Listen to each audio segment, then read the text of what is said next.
Noreen, welcome back. It is exactly 8:15. News and views on Salam Media, and lovely to have you on the show this morning. Shukran for your patience, Professor Amira Osman. You are the Professor in Architecture at Tshwane University of Technology and South African Researcher in Spatial Transformation. Salam alaikum, welcome to the program this morning. Now, I do know we've spoken with you about 2 weeks ago, and we understand, according to the United Nations, that nearly 380,000 people have been displaced by South Sudan floods. There's also fear of a surge in malaria in several states.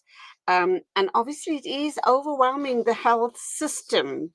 Flooding in South Sudan, as I've indicated, has displaced nearly 380,000 people. Aid agencies are telling us that this being the world's youngest country is really highly vulnerable to climate change, and it's in the grip of its worst flooding in decades.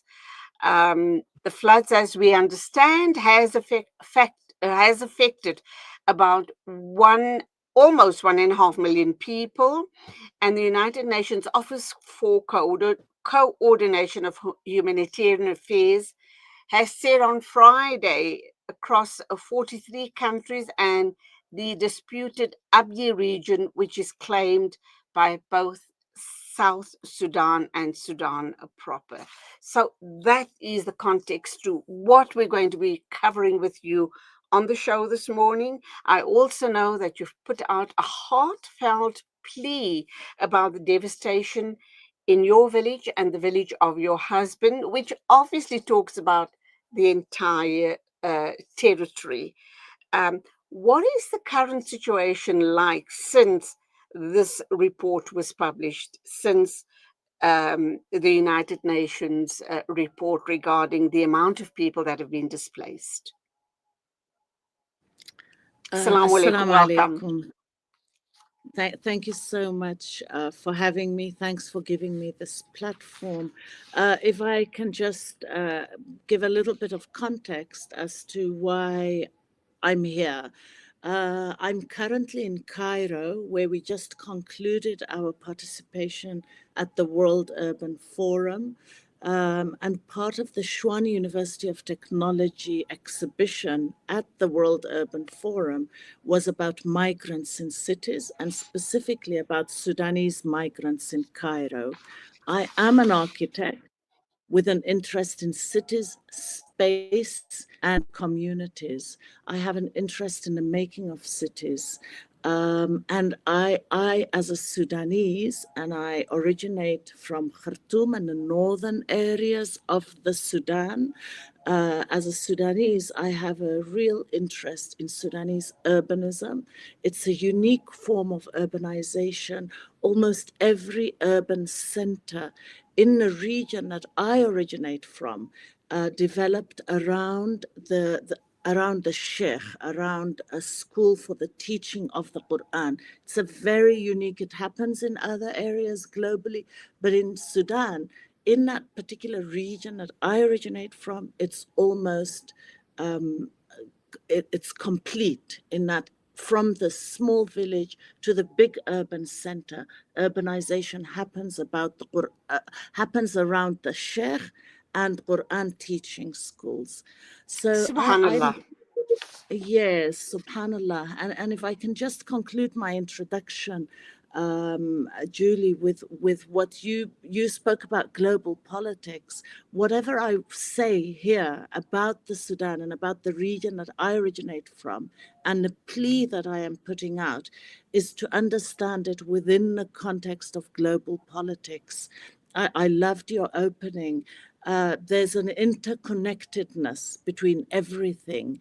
I would like people to engage at a deeper level. I don't claim to know everything. We need to figure this out as a collective together. There's an interconnectedness of things in the whole Middle East region. we need to have a deeper understanding of the geopolitical realities. So while I might be speaking about small villages on the east of the Blue Nile River, just south of Khartoum, in a way, this is a story about the whole Middle East region and what's happening there. And you made it broader. You spoke about American politics and Zionism in its various forms. I would like people to hear me with uh, with that in mind. Thank you. Professor, whilst you speak, and we're honing in on Sudan, because very sadly, each country, the global south, we know that not only Sudan, but very many areas in the global south, there's a lot of colonialism still in play. There's a lot of hardship. There's a lot of natural disasters. There's a lot of displacement due to these global politics playing out. On the one hand, it's nature taking its toll, climate change being a big part of it as well. But let's not forget, I guess, the biggest culprit here is the global North and Western politics wanting to continue colonizing the global South and all of the impacts that are being felt. That being said, please remind me, I might be slightly off track here, but there was a story a little while ago in mainstream media regarding the Nile River, a dam that was being built, and there was, of course, there were deep discussions and concerns around the countries that would be impacted by this dam that was being built. There was lots of noise at the time. It seems to have quietened down, and I'm kind of wondering about these floods.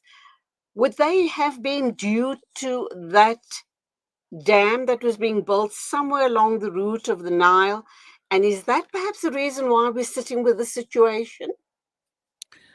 Julie, thank you so much. I'm a researcher, I'm an academic, I speak about what I know. There are, of course, you've mentioned global warming or the changes in global climate, and that leads to certain conditions. It leads to flooding. You've mentioned the controversial dam, but I really accepted this opportunity to speak about a massacre that's happening in the Jazeera region in the Sudan. And I want to focus my talk, with your permission, on a place called Al Hilaliya. And if you will give me 3 minutes to tell you the story of Al Hilaliya in the last maybe the last week or so, I lose track. Al Hilaliya is a village about 100 kilometers south of Khartoum, on the east of the Blue Nile. In that whole region where my husband's village, my last interview was specifically around my husband's village. When I gave that last interview, 60 villages, and I hope people will go back and hear that last interview if they need a better context. 60 villages, when I gave the interview, had been terrorized. People were killed. My husband lost 6 people, including his uncle, on one day, shot. And every single member of his family was displaced. This happened through terrorist tactics by the Janjaweed, by the militia. This happened at the time I gave my last interview, to 60 villages in that region, just east of the River Nile, in the Jazeera region, just south of Khartoum. And the last time I checked a few days ago, from 60 villages that had been displaced, all of their occupants displaced, except for the elderly and the disabled, some of them our cousins and our very close relatives, had to be left behind. A few days ago, the number of displaced villages had risen to 111. Today, I don't know what the number is. My focus is on Al Hilaliya. So far in Al Hilaliya, we have lost 236 people 10 of them murdered, shot dead, and every other person of those 236 people have been lost to food poisoning. Is it deliberate? When the war ends, we will find out what happened to those people. Now, what is Al Hilaliya? Al Hilaliya is, as I said earlier, an urban center that developed around a Quran teaching school. The people of Al Hilaliya are called the Abdullahs, and then that's the original occupants. It originated around the time of the Funj kingdom, which is the first Islamic kingdom in that particular region. And Al Abdullah then were joined by many other ethnic groups. There are three, what we refer to as Masjid, or a Quran teaching complex. It's like a university. I'm going to call it that. There's Wad al Miran, there's Wad al Sugra, and there's Wad al Sabah.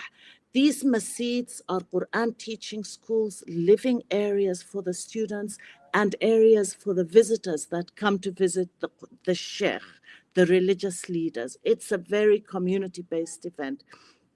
The Hilaliya is a Sufi center. It is a town. It is the people of Al Hilaliya are agriculturalists, many of them planting and providing sugarcane to the nearby sugar factory in the area. It's an educational center. My husband and his father studied at Al Hilaliya. So it's a Quran teaching area. It's also a very important education center. So this massive Sufi center, many people originated from there. There is a massacre happening there. And I would like people to understand that massacre in the context of what's happening in the region, who is providing the weapons. And there are people that will lead this right back to the conflict happening in Israel and Palestine. And it will lead it back to the weapons being provided by the same global forces that are providing weapons in that conflict. And I'll end it there for now. Thank you. Thank you indeed for the context. I do appreciate it. And the reason I didn't talk about the war, would it be fair to say it's a civil war that's going on there or not? How do No, it is you? not. Not. No, it is not. The weapons are coming. I don't want to mention countries in name, but the weapons are coming in through, there's reports. There's reports by global agencies, much better qualified than I am. And people like yourselves, people in the media, need to be highlighting this. These are villagers but it's also a massive urban center. You're talking about the war on Islam. We need to broaden our thinking. What's happening there? 111 a week ago, it was 111 villages systematically murdered. And it is a land occupation. It is a land grab. It is about the water, the Nile water as a resource. It is people, it's agricultural smallholdings. There are global powers that want that land. There are global powers that want that Nile water. And they're just, you talked about a war on Islam. What's happening in Al Hilaliya is a war against Islam. It's three big religious schools, and it's major educational centers. And it's being eradicated as we speak. Over, what did I say? I think it's 236 people dead, poisoned. What they did is they were terrorized out of their homes. They went into the religious centers. They grouped there, and so many of those people have been poisoned to death. If you read the lists, it's whole families wiped out. It's the mother, the father, and 4 children, etc. And it's an Islamic center. Now, what is happening there, and where are those weapons coming from? I do wish I had so much. I do wish I had more time to unpack all of this and much, much more, because obviously you touched on, I brought up the issue around the water wars regarding the dam that's being built or possibly has been built already. It really is, and you also alluded to the interference by the global north. It's about territory, it's about colonialism, it is about all of that and much, much more. It is also, to underline it, it is Islamophobia. I have to get you back on another show to unpack in much more detail, but very quickly in the next minute or two, um, this is, we do also know, and I am talking, the Chinese are busy in your part of the world, rather in Sudan and surrounding territories, supposedly building a railway, putting up a railway infrastructure to obviously serve as that part of Africa. How does that then tie in with the water wars that we spoke about, with the global north that is interfering in the region because they have vested interest, I should imagine, and now the Chinese playing out, maybe not directly in Sudan, but in the surrounding areas? If you could try and keep it as brief as possible, but I do promise you we will have a follow-up interview. I'll keep it very brief, Julie. There's a massacre happening. The media doesn't care. No one cares. You can have someone else on the show to speak about the Chinese and railways and dams. You have different professionals that can analyze what's happening. I'm here to talk about a massacre and Muslims. We're talking about Islamophobia, but Muslims are not caring for the massacre that's happening in the Jazeera region in Sudan. Muslims do not give us not so I'm very grateful to you, but the reality is we're fighting a battle here to be heard. And no one cares about these Muslim urban centers. No one cares about the villages. No one cares about the Muslims that are being displaced. And no one is giving us airtime. There's a media blackout. And I'm sorry, I can't speak about China or Chinese. Okay, and I'm the dealing only reason, with a massacre. I'm dealing with a massacre that is happening as we speak, and there's an urgency. So okay, we can do the economic and political analysis another time. all right, I'll have to leave it then. The only reason I brought in the Chinese and the water wars and the railway infrastructure is because I believe it's all interconnected. It's all about gaining control and power. And if you do believe I've deflected I ever don't so want it to be an slightly, academic conversation. mhm. I want it to be a call and a plea for the media to take note about the massacre that's happening in that region. Otherwise, we're just having a nice academic conversation. We are not in that space. I'm sorry, I Julie. do apologize. I've got to wrap up, and I do apologize that the conversation didn't go according to the brief, probably. We will definitely give you more airtime to cover the massacre, but just to let you know that Salam Media has, for a long time, on an ongoing basis, we may not have spoken with you, but we have talked about the situation over and over again. And I would also add that we are one of the few media houses that keeps the Sudanese issue alive on an ongoing basis, and we will continue doing so. And we will give the massacre more in-depth coverage going forward. Thank you indeed for your time. Go well, keep safe, and salaam alaikum to you. Wa alaikum assalam wa rahmah. That, of course, was Professor Amira Osman. She speaks with deep pain. One can not even begin to understand what she and her people are going through. She talks about the massacre, and she talks about the destroying of the infrastructure, the universities, as she refers to.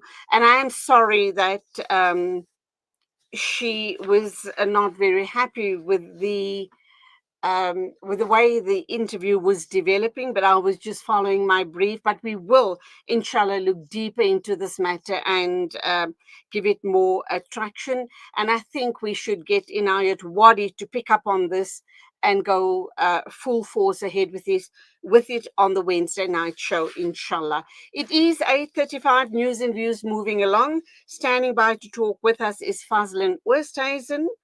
She is the chairperson of the National Colored Congress in the Gauteng province. We are here in the middle of a Zahra neighborhood. The whole neighborhood is already destroyed. More than 17 towers are down.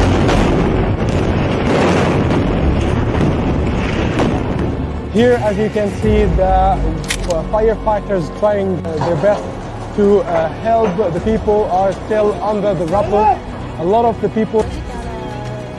Join Hamza on his exclusive South African tour as he shares his personal experiences, never before seen footage, and powerful insights on the ongoing genocide in Gaza. This is more than just a talk. It's an invitation to witness Gaza through the lens of Hamza Sha'alan.